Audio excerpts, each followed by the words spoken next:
And for the 2017 National Science Week, the project is an official grant holder. And so you're joining in the celebrations at the Unisa Science Campus. And we are introducing students to the campus through exhibitions in our exhibition hall and then to various tours. And at the background here is the robotics workshop. So the students are given 2 hours and then they need to build and program a robot. And each workshop here with 10 learners is mentored by one of the facilitators, which is an ISET buddy. And these are students that volunteer to play it forward and to help learners have fun in science, engineering and technology. And basically we've been engaging with some of the learners on topics, on some of the wide variety of topics that we have and we explore in geography. And particularly I've been chatting here about some of the weathering processes and the formation of the rocks. But also we have a weather station stand where we explain to the learners the various elements that the weather station measures: rainfall, temperature, humidity, rainfall intensity.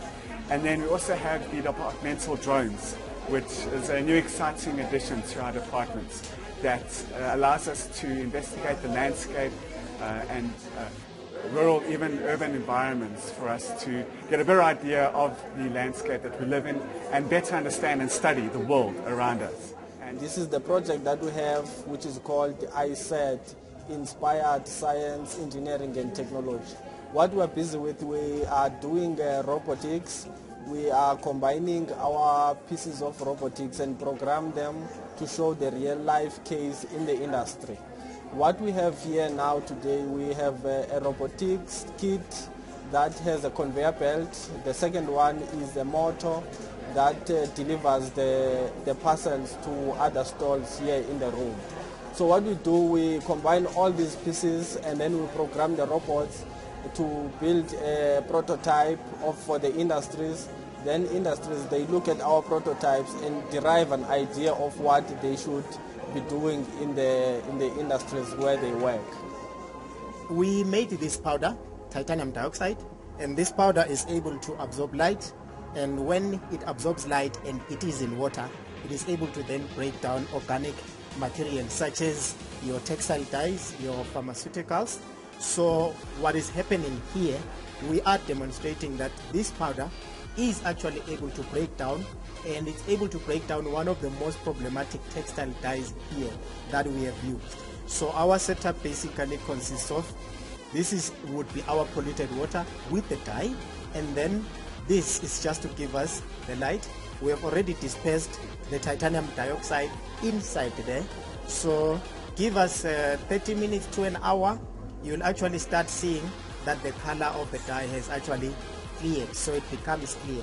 So the advantage of this, again, as we have said, the advantage of this is that it's a catalyst. So it being a catalyst, it means you can use it over and over again. It remains unchanged. Secondly, the other advantage is that you just need a very small amount to actually break down dyes in a large amount of water. So our hope is that industries, they will actually be able to harness this to treat their wastewater, so that by the time they dispose the water into the rivers, it is at least something that institutions such as Johannesburg Water can be able to handle before the water comes back. Otherwise, if the water is like this, it becomes problematic for the drinking water purification plants. 2017 National Science Week, and for this week we have developed the Unisa Science Campus Robotics Challenge. And what the learners have to do is they get buildings, and they must put the buildings on the correct places on the campus map. So they're busy measuring the distances and measuring the circumference, and then they'll see what distance they need to travel. Is it in? Okay, now back. Woo! We got it!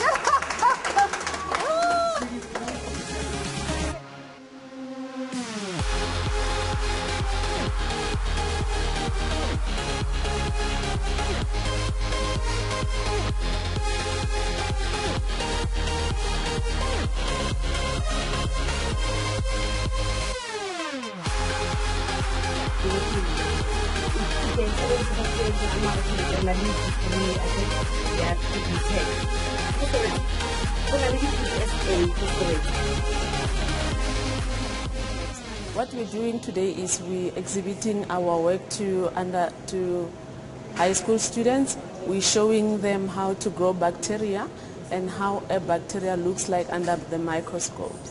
And also we're showing them the process of fermentation how the yeast ferments sugars.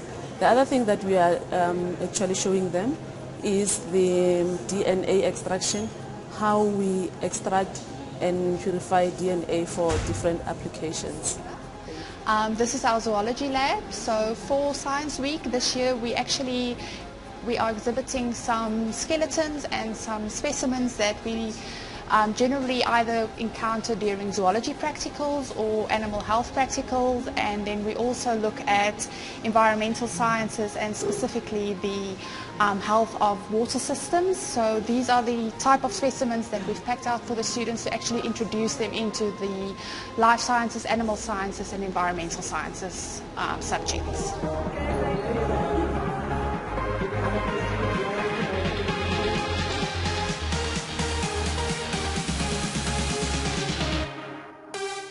And in this lab, it's biochemistry lab, what we focus on is indigenous knowledge system. As we've explained to the students, we go to traditional healers and we do a survey of the plants that they are using, and then we collect those plants and then we come to the lab and test them for different ailments that are mostly human ailments. Today I just demonstrated to the students how HIV spreads among the communities. There were 30 students and all of them, they had samples which are clear and they mixed them amongst each other. At the end we did put a colorant that was to indicate which ones were infected. And the results that they got, some got clear colors and some got the pink one.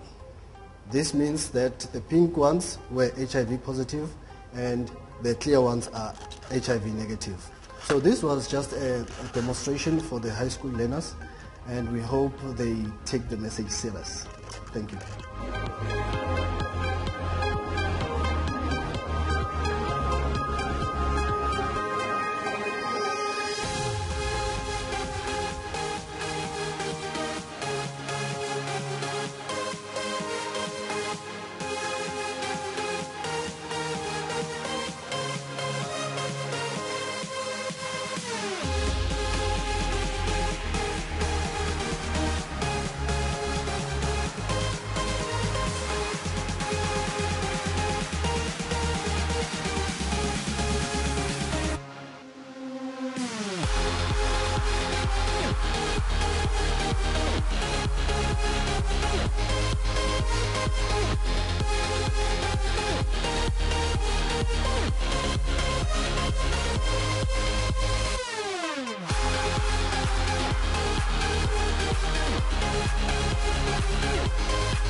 So that, by example, there's sometimes you just look at the note.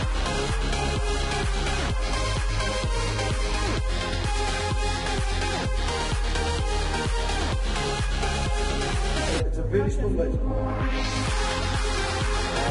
It's all done by the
My name is Nandine Vadla and I'm from Tetelo Secondary School. We as grade 9s and grade 8 from Tetelo, we came here to learn about science, more about science and technology. My name is Lulita Mnganeli and today I learned about a rock called mica that is used for painting and makeup. And I've also learned that consumer studies you can also be a fashion designer. My name is Botlhal Masango and I'm from Tetelo Secondary School, which is based at Protea North, Soweto. Today we had a very fascinating lesson. We learned more things that we could have not been taught at our school. For instance, statistics and how the statisticians are living and such things. We've learned about bacteria, different rocks, the lithosphere, you know. We've learned about so many fascinating things. Like, those are most fascinating things in terms of education, and I don't think that I could have traded it well for anything.